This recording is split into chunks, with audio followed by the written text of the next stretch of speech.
Have you ever read a book that sucked your soul in? The story was like a rabbit hole, a tunnel. By the time you finished the book and put it down, you realized, oh wait, I'm not there. Thousands of miles away, in another country, in another time. I'm here, in my sofa, witnessing a car crash. Yeah, that's what I felt about this book. It paralyzed my mind.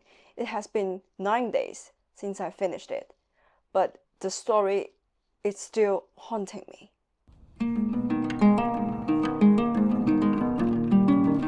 Hello, welcome back to my channel. This week, I accidentally read a book that it triggered a lot of personal memories. So we are going to have a brief discussion with it. I think anyone who had been hopelessly loved someone who cannot reciprocate their feelings should read this book, but bring your own therapist before opening the page, okay? Please, for your own sanity. I think this book described a life that was absolutely controlled by love, and it was tragic, but there was nothing you could do about it. Some love made you a better person. Some love absolutely destroyed you. This book was definitely the second one. So the book's name is The Bad Girl by Peruvian novelist Mario Vargas Llosa. I encountered with this book in the weirdest way. We'll start from how I know the book. A while ago, I saw a photo of supermodel Kaia Gerber holding a book. Now, I am the kind of person who would Google the books I saw on the street, people reading in the subway, or holding in a photo. I don't want to know what people are reading. So out of curiosity, I Googled what book she was holding in that photo, because I know Kaia was also a big book lover. And yes, the book she was holding was The Bad Girl. So I bought a copy because I don't know, something about the title, it seemed intrigued, like who doesn't love a bad girl or a bad boy, right? So I bought a copy, but I thought it would lay there being covered by dust, as most of my books were. But for some reason, I picked it up and started to read it. I wouldn't say I was stunned by it. I think stunned is the wrong word. I would say it spoke to me in a unexpected, resonating way. We'll talk about the plot first, okay? Once upon a time, there was a girl. She was beautiful, flirty, smart, and ambitious. She came from a poor background, and early in her life, she already made up her mind that she would do anything, absolutely anything, to have a luxurious lifestyle. Then, of course, she met a good boy when she was a kid, a teenager. They met in Peru, Lima. He fell in love with her. She left without saying goodbye, as all bad girls did. But fate had a way of pulling them back together in the next 40 years, again and again. They miraculously met again and again in different cities. He witnessed her marrying and left different men. She lied to him, left him, betrayed him, manipulated him, used him. She said she would never marry him, settling down with him, because his life was not enough for an ambitious girl like her. But all his life, he only saw her, loved her, and had been there for her. It was always her and no one else, until death did they apart. He proposed it to her. Over the years, he kept her in, he helped her, he saved her, he did everything for her. I think I would consider myself a romantic, and I have read quite a few great love stories over the year. Love in the Time of Cholera, the one we talked about, The Painted Veil, Jane Austen, you name it. None of them brought me the feelings as the bad girl. I kept signing during reading this book. I kept deep breath, take it slow. The absolute bitterness of love, the love that swallows you, the love it described in the book, it was way too much. It was way too genuine. He loved her way too deep. She denied him his feelings way too straightforward. It was a circle that he kept seeing her, witnessing her in different stages of her life, kept loving her, kept being betrayed, but still longing for her, pining for her. You could say love had a mysterious way of bringing people you love back to you again and again. Frankly, for this story at this point, I don't think it's a reward at this point. I think it's a curse that the protagonist named Ricardo cannot break his whole life. The bad girl's name was a spell that controlled him to the end of the time. Llosa wrote in a rich, emotional, and I would say explicit way to show the pulling in their relationship. She was toxic. I think you can use the word to describe her. She was toxic, dangerous, and exhausting.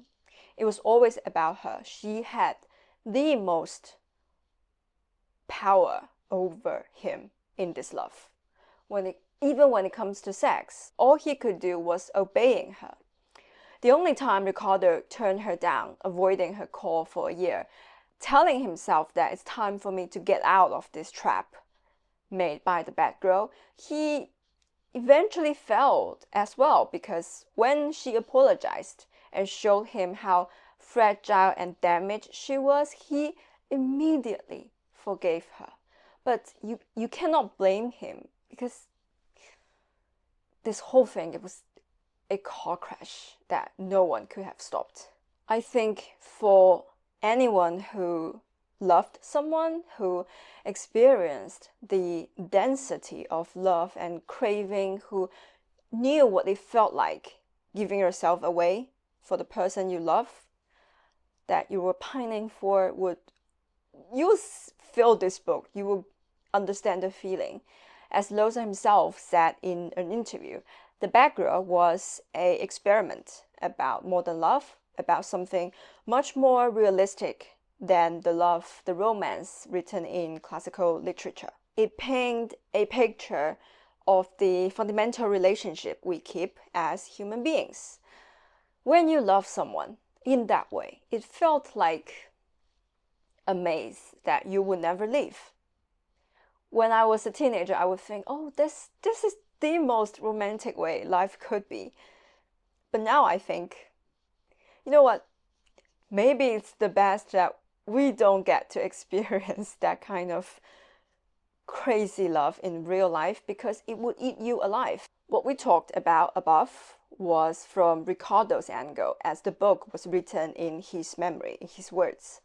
But as a female reader in modern times, The Bad Girl also painted a poetry of unconventional bad women who were not settling down for what they had, who had enormous ambitions, who would do anything to climb up, who wanted danger and craziness because otherwise life would simply be so boring.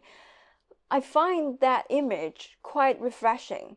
Llosa said himself that he had been greatly influenced by French author Gustave Flaubert, and he loved Madame Bovary. And I think at some point he did make a comparison between The Bad Girl and Madame Bovary.